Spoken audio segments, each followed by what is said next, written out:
Ini Tower of London. Tempat ini menyimpan catatan penaklukan kerajaan Inggris, dibangun oleh William the Conqueror 1000 tahun yang lalu. Saking dianggap paling aman, Tower of London telah difungsikan sebagai benteng, penjara, sampai istana. Sejak 1600-an, Tower of London jadi tempat penyimpanan The Royal Collection, koleksi paling berharga kerajaan Inggris.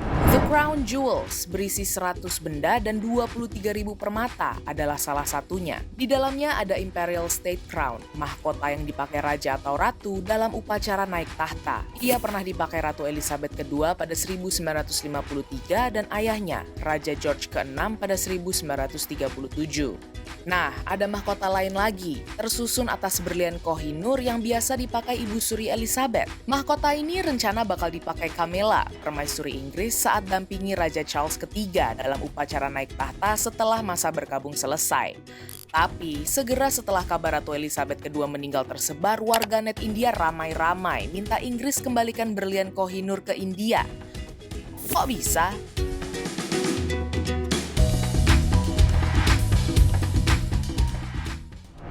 Penampakan The Queen Mother's Crown saat dipakai Ratu Elizabeth yang naik tahta jadi permaisuri raja. Gambar diambil saat upacara pengangkatan Raja George VI pada 1937. Mahkota ini didesain oleh Garrard & Co., perusahaan pengrajin perhiasan yang saat itu ditunjuk sebagai crown jeweler. Nilai mahkota ini nggak ada angkanya, sebab memang nggak pernah dihitung. Apalagi kepemilikannya diperoleh semasa koloni. Meski begitu, perkiraan nilainya bisa sentuh 500 juta sampai 1 miliar US dollar. Ini berliannya saja.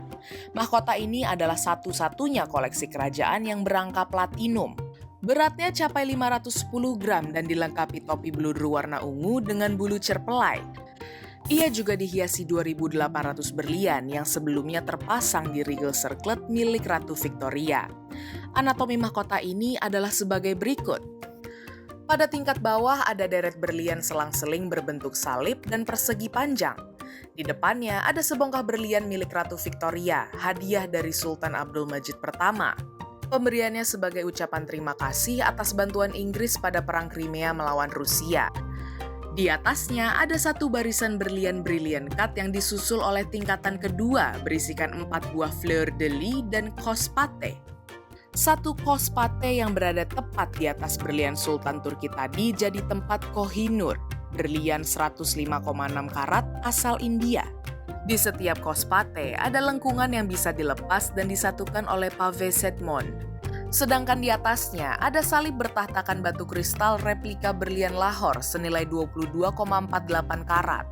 Hadiah East India Company untuk Ratu Victoria pada 1851. Daya tarik utama mahkota ini adalah berlian Koh-i-Noor. Dalam bahasa Persia, ia berarti gunung cahaya. Sejarah berlian ini begitu rumit dan sebagian dipenuhi mitos. Tapi kisah perebutan kekuasaan berabad-abad jadi benang merah keberadaan permata ini. Koh-i-Noor diyakini ditambang di daerah yang sekarang bernama Andhra Pradesh, India, sekitar abad ke-12. Keberadaan berlian ini pertama tercatat oleh kerajaan Mughal pada abad ke-16 lewat tahta merak Shah Jahan.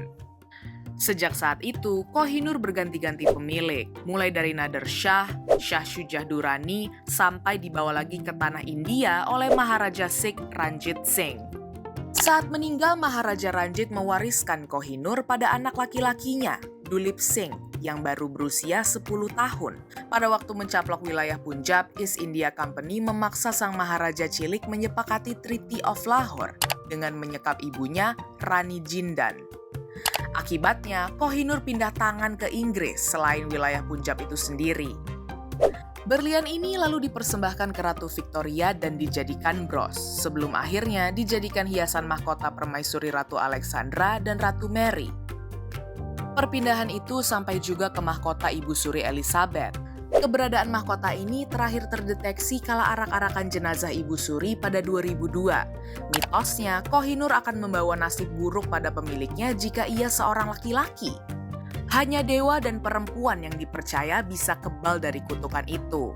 Makanya yang pakai mahkota ini adalah perempuan dari kerajaan Inggris. Ini bukan pertama kalinya India atau negara-negara lain seperti Pakistan, Iran, dan Afghanistan mengklaim hak atas Kohinoor serta meminta Inggris mengembalikannya. Setelah merdeka pada 1947, India sempat meminta Inggris kembalikan Kohinoor, tapi ditolak. Pada 2000, permintaan itu dilayangkan melalui surat parlemen India ke Inggris. 3 tahun berselang, giliran PM David Cameron yang dibujuk kala berkunjung ke India. Lantas, apakah Raja Charles III akan menuruti desakan ini dalam waktu dekat? Kemungkinan besar, enggak. Argumennya, enggak ada landasan hukum yang mengatur hal itu. Nah, jadi nggak kaget ya kalau dari sini muncul protes anti monarki kan?